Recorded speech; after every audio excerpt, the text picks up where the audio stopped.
Hi guys! Do you want to spend an amazing week in the Canadian Rocky Mountains, a trip to Banff, Canada? Then this video is for you. You will be so surprised to see snow in September. Like what? You can be sweating your booty off back in Dallas, but here in Banff, be expected to wearing 3 layers and still freezing. Before we dive in, please do not forget to subscribe to this channel, share, like and hit the notification button. You will see some of the amazing sights if you head to Banff, Alberta. This is definitely a trip to remember. I highly recommend you taking a trip up to Banff whenever you can. God's wonders are shining bright here. My friend, Dave from Tampa, suggested the idea of planning a trip to Banff and I was in.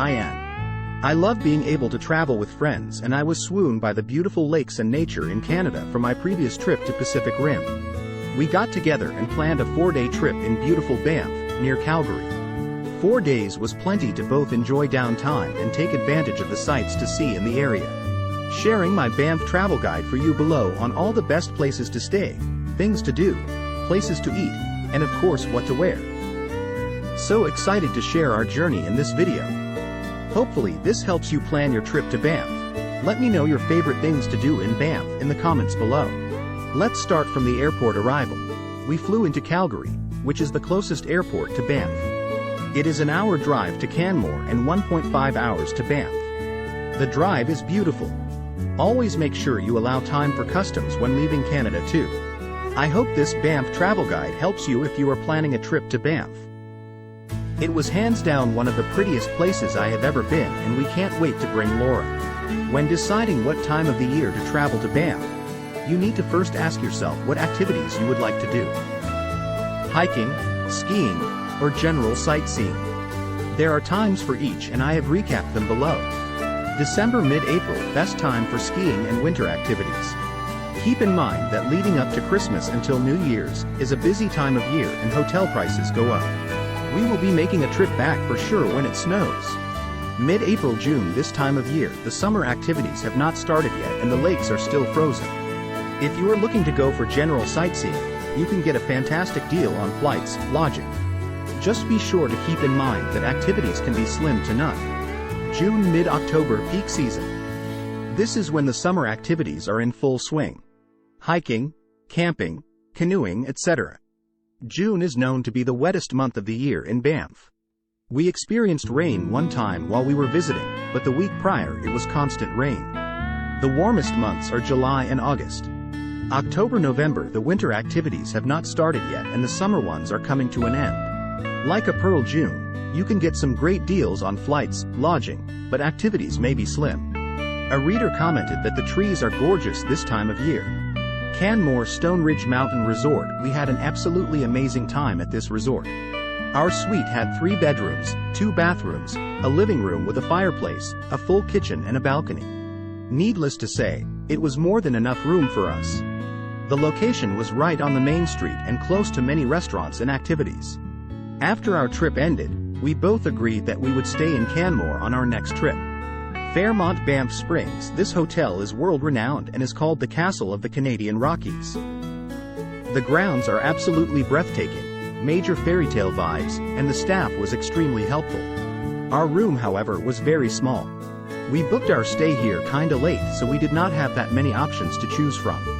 They do have a gold floor where you have your own staff to help you with your needs. The hotel is located just 2 minutes from downtown Banff, and I did like that it was kinda separated from all the hustle and bustle of the town. We absolutely enjoyed our stay here, but for the price we will definitely stay somewhere else on our next visit. When visiting Banff, Lake Louise and Lake Moraine were at the top of our must-do list. I have seen countless pictures, but nothing compares to seeing both of these beautiful places in person. Banff and Canmore have so many amazing hikes and we wish we would have had more time to experience more of them. Our very first stop of our trip was Lake Louise. I have always wanted to canoe down this lake and boy did it not disappoint. The water is a stunning turquoise blue and the majestic snow-topped mountains framed the gorgeous lake. I was in complete awe. If you stay at the Fairmont Lake Louise, the canoe is free of charge. If not, it's $95 for 30 minutes and then $120 for an hour. Well worth it to be on the water and experience the beauty. We were told by so many people that Lake Moraine was prettier than Lake Louise, and I just could not see how that was possible. We got up bright and early the next morning to head down and see for ourselves. If you are visiting, be sure to go before 10 a.m. so that you can beat the crowds. They do shut down the road midday because parking is limited. When we arrived, we were once again in awe of how gorgeous the lake was. It really wasn't until we took the small 5 minutes walk up the rockbed formation that we understood what everyone was telling us. You guys, it is absolutely magical. I teared up because of how stunning it was. Pictures capture the beauty, but nothing is like seeing it in person. This is a must if you are visiting Banff. Hiking. Lake Louise, Tea House. This hike was one of the most recommended hikes and we were so sad to not do it. The hike is about 2.2 miles and can take 1-2 hours depending on pace, fitness levels. The elevation gain on this hike is quite high and can be difficult for some. I really wish we would have done this hike because I can only imagine how gorgeous the views are of Lake Louise, and I hear the tea house is fantastic for lunch. Johnston Canyon. This is one of the most popular day hikes in Banff. The trail to the lower falls takes about 30 minutes. There are a lot of bridges making this a great hike for families. The trail to the upper falls takes about 1 hour. There are some steeper grades on this portion of the hike, but not difficult. You can take the hike even further to the Inkpots, but it's a moderate hike that takes about an additional 1.5 hours. Bow Glacier Falls. This hike is 5.5 miles long and takes about 3 hours. It is manageable for beginners, but that hike is said to be moderate. While there are a series of wooden bridges along the hike, hiking boots are recommended. A couple more activities that we did not get to do but were recommended were the Banff Hot Springs and the gondola ride. One of our favorite things to do while traveling is trying new foods and restaurants. We had a lot of recommendations going into this trip, thank you. Below were our favorites. Banff Grizzly House. The Grizzly House was opened in 1967 as a disco nightclub.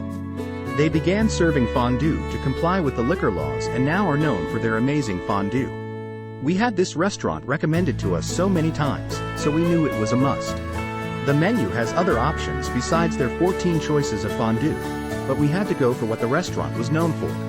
We chose the 2-person, 4-course meal, where we both got to choose 2 different types of protein or seafood for our main course. The first course you choose between a salad or soup.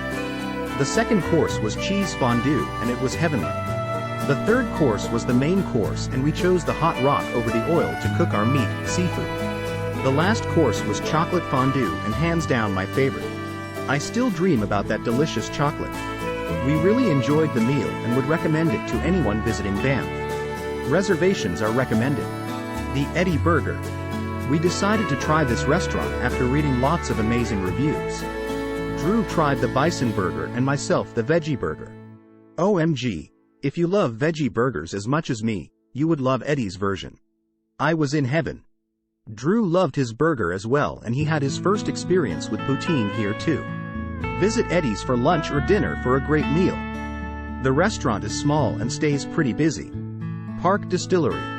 We met our friends Lindley and Daniel for drinks and small bites here. They distill their own vodka and gin, which comes to no surprise, that their cocktails were fantastic. I loved the open atmosphere and it is a great place to people watch too. Deer Lodge, Lake Louise.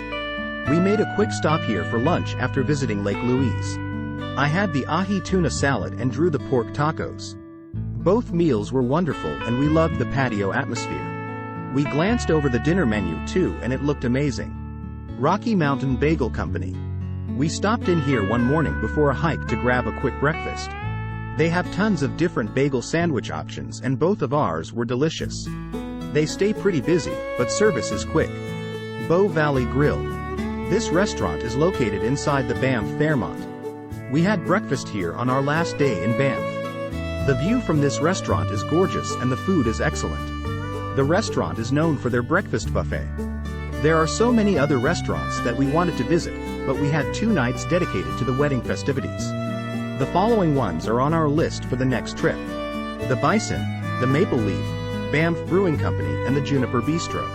I really hope you enjoyed this video and please try and make a journey to Banff, Canada, most beautiful place to visit. If you like my video, please share, like and subscribe to this channel. Thanks for watching.